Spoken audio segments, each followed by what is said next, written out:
America के राष्ट्रपति Trump राष्ट्रपति तो हैं, लेकिन वो एक टिपिकल बिजनेसमैन की तरह स्ट्रेटजी अपनाते हैं और शायद वे जो डिसीजन लेते हैं वो डिसीजन एक बिजनेसमैन की तरह लेते हैं, किसी प्रेसिडेंट की तरह नहीं। लेकिन कैसे? तो आइए इसे समझते हैं। देखिए दोस्तों, आपने ये तो नोटिस ज़रूर किया होगा कि अमेरिका में डोनाल्ड ट्रंप के इलेक्शन लड़ने से लेकर उनके प्रेसिडेंट के इलेक्शन जीतने तक एक्स ट्विटर के चेयरमैन इलॉन मस्क ट्रंप के हर कैंपेन में साथ थे, फंडिंग भी कर रहे थे। ट्रंप के प्रेसिडेंट बनने के 4 महीनों के बाद तक इलॉन मस्क ट्रंप के साथ थे। इस दौरान पीएम मोदी अमेरिका गए थे और इलॉन मस्क पीएम मोदी से मिले भी थे। फिर पीएम मोदी की ट्रंप से भी मुलाकात हुई थी दोस्तों। लेकिन क्या अब इलॉन मस्क ट्रंप के साथ दिखाई देते हैं? नहीं ना। इसके पीछे की ठोस वजह तो किसी को नहीं पता, लेकिन ऐसा हो सकता है कि ट्रंप ने पहले अपने बेनिफिट्स को इम्पोर्टेंस दी हो, उन्होंने मस्क को इम्पोर्टेंस ना दी हो, या फिर यह भी हो सकता है कि ट्रंप ने मस्क को एज ए इन्वेस्टर की तरह देखा हो और इलॉन मस्क ने जो सोच रखा होगा उनकी उम्मीदों पर ट्रंप ने पानी फेर दिया होगा। कुछ भी हो सकता है दोस्तों, इस पर कुछ भी नहीं कहा जा सकता। इसीलिए किसी भी इवेंट्स, पॉलिटिकल प्रोग्राम्स या मीटिंग्स में मस्क ट्रंप के साथ नहीं दिख रहे हैं। ट्रंप किसी प्रेसिडेंट की तरह नहीं बल्कि बिजनेसमैन की तरह सोचते हैं। उनकी स्ट्रैटेजी बिजनेसमैन की तरह रहती है। इन सभी चीज़ों पर ट्रुथ सोशल प्लेटफॉर्म भी बल देता है, क्योंकि जब से ट्रंप अमेरिका के प्रेसिडेंट बने हैं तब से यूएस प्रेसिडेंट ट्रंप ट्विटर पर ज़्यादा ट्वीट नहीं करते, लेकिन वे अपना हर पोस्ट ट्रुथ सोशल पर ही डालते हैं। पता है दोस्तों, ट्रंप सिर्फ ट्रुथ सोशल पर ही मेहरबान क्यों हैं? क्योंकि डोनाल्ड ट्रंप ट्रुथ सोशल के ओनर हैं। Truth social platform president Trump का ही है, इसलिए वो अपना हर पोस्ट ट्रुथ सोशल पर ही डालते हैं। यानी ट्रंप अपने ट्रुथ सोशल प्लेटफॉर्म को प्रमोट कर रहे हैं। ये कहना गलत नहीं होगा कि ट्रंप अपने ट्रुथ सोशल प्लेटफॉर्म को एक्स ट्विटर से compete करना चाहते हैं। ट्रंप ये अच्छी तरह जानते हैं कि उनके ट्रुथ सोशल पर पोस्ट डालने के बाद पूरी दुनिया उनकी पोस्ट को देखती है। एक तो वो दुनिया के सबसे ताकतवर देश अमेरिका के प्रेसिडेंट, और उसमें भी वो अपने ट्रुथ सोशल प्लेटफॉर्म पर खुद का पोस्ट डालते हैं। तो अमेरिका के राष्ट्रपति क्या कर रहे हैं, क्या करने जा रहे हैं, क्या सोच रहे हैं, तो इसे जानने के लिए दुनिया के सभी देश ट्रुथ सोशल पर जाकर उनके पोस्ट को तो देखेगी ही। दूसरी तरफ ट्रंप की क्रिप्टो करेंसी की कंपनी भी है, जिसका 60% शेयर ट्रंप फैमिली के पास है। इस कंपनी का नाम WLF यानी वर्ल्ड लिबर्टी फिनेंशियल है। ट्रंप के इस कंपनी में चीनी मूल के अमेरिकी नागरिक ने, जिसका नाम जस्टिनसन है, उन्होंने लगभग 75 मिलियन से ज़्यादा का इन्वेस्ट किया हुआ है। वे ट्रंप फैमिली के बहुत ज़्यादा करीबी हैं। ट्रंप हमेशा इनसे मिलते हैं और पर्सनल मीटिंग भी करते हैं दोस्तों। तो ऐसा भी हो सकता है, शायद यही वजह रही होगी दोस्तों, कि अमेरिका के राष्ट्रपति ट्रंप ने चाइना पर अभी तक कोई टैरिफ नहीं लगाया है, और उन्होंने जो टैरिफ लगाया भी है तो अभी चाइना को 90 दिनों तक का टाइम दे रखा है। बाकी दुनिया के सभी देशों पर उन्होंने टैरिफ लगा दिया है। और दूसरी तरफ बात करते हैं पाकिस्तान की। खबरों के मुताबिक पाकिस्तान की सेना भी ट्रंप के क्रिप्टो करेंसी में लगभग 17,000 करोड़ रुपए की इन्वेस्टमेंट की हुई है, और उन्होंने ट्रंप की इस कंपनी से करार भी कर रखा है दोस्तों, जिसमें पाकिस्तान के आर्मी चीफ आसिम मुनीर और शहबाज शरीफ पार्टनर हैं। और इससे जो भी प्रॉफिट होगा उस प्रॉफिट का 75% ट्रंप फैमिली के पास जाएगा, और बाकी के जो प्रॉफिट्स हैं 25% वे पाकिस्तान के आर्मी चीफ और शहबाज शरीफ के पास जाएगा दोस्तों।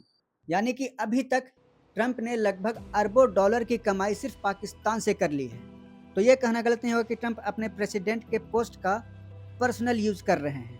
और यही कारण था कि ऑपरेशन सिंदूर के दौरान अमेरिका ने पाकिस्तान पर किसी भी तरह का कोई कड़ा स्टेप नहीं लिया, और उन्हें खुद के लिए नोबेल शांति पुरस्कार भी चाहिए था। और ऑपरेशन सिंदूर के बाद उन्होंने ये कहना शुरू कर दिया कि उनके ही मध्यस्थता के कारण भारत और पाकिस्तान के बीच युद्ध समाप्त हुआ है। लेकिन भारत सरकार की तरफ से डायरेक्ट ये मैसेज आया कि ऑपरेशन सिंदूर के दौरान जो भारत और पाकिस्तान के बीच का जो युद्ध हो रहा था वो किसी तीसरे ने नहीं बल्कि पाकिस्तान के रिक्वेस्ट करने की वजह से रुका है, जिसके वजह से ट्रंप शायद चिढ़ गए और उसके बाद ही उन्होंने भारत पर टैरिफ लगाना शुरू कर दिया, और उन्होंने भारत पर 50% तक का टैरिफ लगाया दोस्तों, जो कि दुनिया में सबसे ज़्यादा है। फिर वे भारत के डेयरी प्रोडक्ट्स और फार्मिंग सेक्टर में भी घुसने की कोशिश की, लेकिन पीएम मोदी ने अमेरिका को अपने डेयरी प्रोडक्ट्स और फार्मिंग सेक्टर में घुसने नहीं दिया, जिसके वजह से भारत और अमेरिका के बीच की जो दूरियां हैं वो और बढ़ती चली गई। लेकिन फिर भी भारत के प्रधानमंत्री मोदी अमेरिका के दबाव में नहीं आए दोस्तों। वो सिर्फ अपने देश भारत के डेवलपमेंट के बारे में सोचते रहे और उस पर काम करते रहे, जिसके बाद जो रिजल्ट आया वो दुनिया को चौंकाने वाला था। भारत की जीडीपी 7.8% तक हो गई थी दोस्तों, यानी कह सकते हैं कि भारत की जीडीपी लगभग 8% की हो गई थी, जिससे ट्रंप को बहुत बड़ा झटका भी लगा था। इधर ट्रंप ने रशिया और यूक्रेन के बीच युद्ध रुकवाने की काफ़ी कोशिश भी की थी, लेकिन उनका हर प्रयास सफल नहीं हो पाया, फेल होता गया। उन्होंने जो सोचा उसका ठीक उल्टा होता चला गया। ट्रंप ने दुनिया के लगभग सभी देशों पर टैरिफ लगाया हुआ है, जिसके वजह से सभी देश ट्रंप से कहीं ना कहीं खफा हैं। हाँ, बहुत सारे देश ऐसे हैं जो कि ट्रंप के इस टैरिफ का विरोध खुलकर नहीं कर सकते, लेकिन भारत ने ट्रंप के टैरिफ का विरोध खुलकर किया और वो पीछे नहीं हटा दोस्तों। भारत और अमेरिका के बीच अभी भी ट्रेड चल रहा है, ट्रेड एकदम खत्म नहीं हुआ है और वो चलता रहेगा दोस्तों। लेकिन भारत और अमेरिका के बीच की जो ट्रेड की स्पीड थी वो कुछ कम हुई है, क्योंकि अमेरिका ने भारत पर जो 50% का टैरिफ लगाया है उसके वजह से अमेरिका में सामान बहुत महंगे हो गए हैं। तो इसे देखते हुए पीएम मोदी ने दुनिया के लगभग 40 देशों और यूरोप से भी ट्रेड के लिए बात की हुई। तो अगर भविष्य में भारत के लिए अमेरिका का बाज़ार बंद होता है तो उससे भारत को कुछ फ़र्क नहीं पड़ने वाला है, क्योंकि आज के समय में भारत के पास ऑप्शन की कमी नहीं है। अभी कुछ दिनों पहले पीएम मोदी जापान गए थे, जहां उन्होंने जापान के पीएम शिगेरू इशिबा से मुलाकात की और उन दोनों के बीच बायलैटरल मीटिंग हुई। इस मीटिंग के दौरान पीएम मोदी ने जापान के बुलेट ट्रेन की टेक्निक को और उसके साथ इन्वेस्टमेंट भी भारत ले आए हैं दोस्तों। और वहीं दूसरी तरफ अमेरिका ने जापान पर जो टैरिफ लगाया हुआ था और जापान को उन्होंने जो धमकाया था कि अगर आप अमेरिका में इन्वेस्ट नहीं करोगे तो आप पर बड़ा टैरिफ लगाया जाएगा, तो इसके वजह से जापान अमेरिका की बातों को मान गया था। लेकिन जैसे ही पीएम मोदी जापान पहुंचे, जापान के प्रधानमंत्री ने अमेरिका के साथ ये डील कैंसिल कर दी दोस्तों, जिससे अमेरिका को काफ़ी बड़ा नुकसान हुआ है।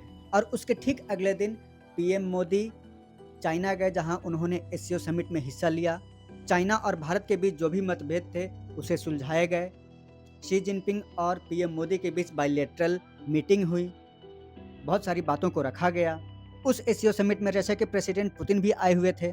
पीएम मोदी ने पुतिन से भी बायलैटरल मीटिंग की। तो अमेरिका का कहना था कि भारत रशिया से तेल ना खरीदें, वो अमेरिका से तेल खरीदे। अरे भाई, भारत रशिया से तेल क्यों नहीं खरीदेगा? रशिया भारत को सस्ते दामों में तेल दे रहा है। अगर अमेरिका भी सस्ते दामों पर तेल देना शुरू कर दे तो भारत अमेरिका से भी तेल लेना शुरू कर देगा। तो इसीलिए पीएम मोदी ने साफ साफ कह दिया था कि भारत के जनता के हितों के लिए जो भी अच्छा होगा वही काम सरकार करेगी, और पीएम मोदी वही कर रहे हैं। रशिया से तेल, गैस और कोयला इंपोर्ट करवा रहे हैं। और दूसरी बात, रशिया तो भारत का पुराना मित्र है ही, पुराना दोस्त है ही।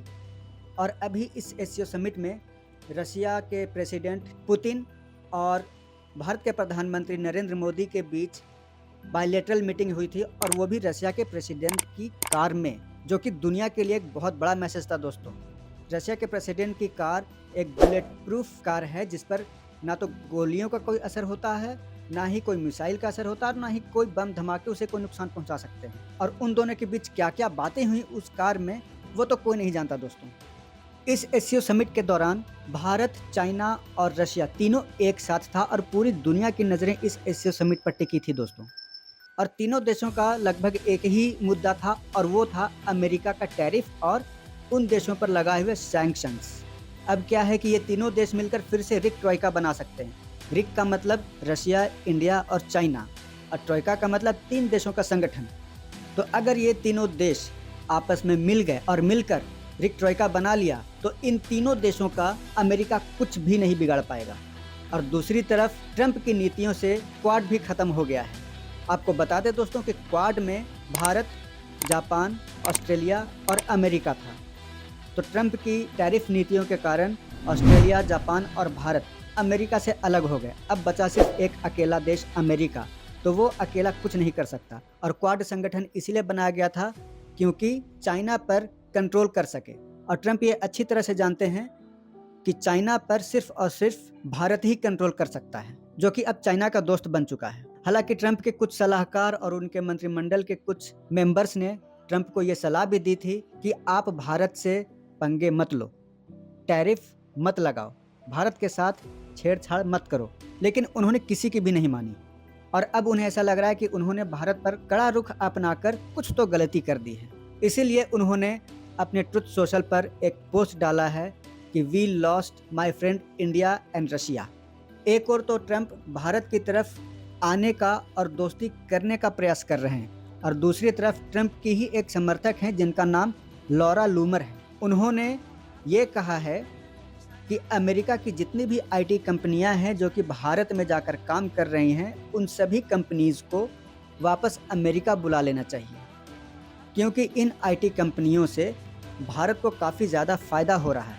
तो अगर अमेरिका ने अपने सभी आईटी कंपनीज को वापस बुला लिया तो भारत के लिए एक बहुत बड़ा झटका हो सकता है। लेकिन झटका सिर्फ भारत को ही नहीं लगेगा, बल्कि अमेरिका को भी बहुत बड़ा झटका लगेगा, क्योंकि इन आईटी कंपनियों से अमेरिका लगभग अरबों डॉलर कमा रहा है दोस्तों, और भारत के अर्थव्यवस्था का लगभग एक बड़ा हिस्सा इन आईटी कंपनीज पर निर्भर करता है। लेकिन इन सभी अमेरिकी कंपनियों को भारत से अमेरिका वापस शिफ्ट करना इतना आसान भी नहीं होगा, क्योंकि जो काम वहाँ पे $10,000 या $15,000 में हो जा रहे हैं, अगर अमेरिका ने अपने सभी आईटी कंपनियों को अमेरिका वापस बुला लिया तो उन्हें अपने हर एम्प्लॉइज़ को $50,000 या $80,000 तक पे करना पड़ सकता है।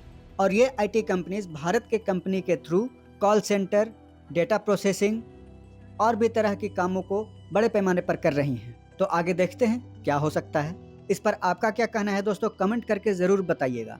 और अधिक अपडेट्स और नई जानकारियों के लिए हमारे YouTube चैनल 360 डिग्री बीट पर बने रहें। अगर हमारी ये वीडियो अच्छी लगी हो तो इस वीडियो को लाइक, सब्सक्राइब और शेयर ज़रूर करें दोस्तों।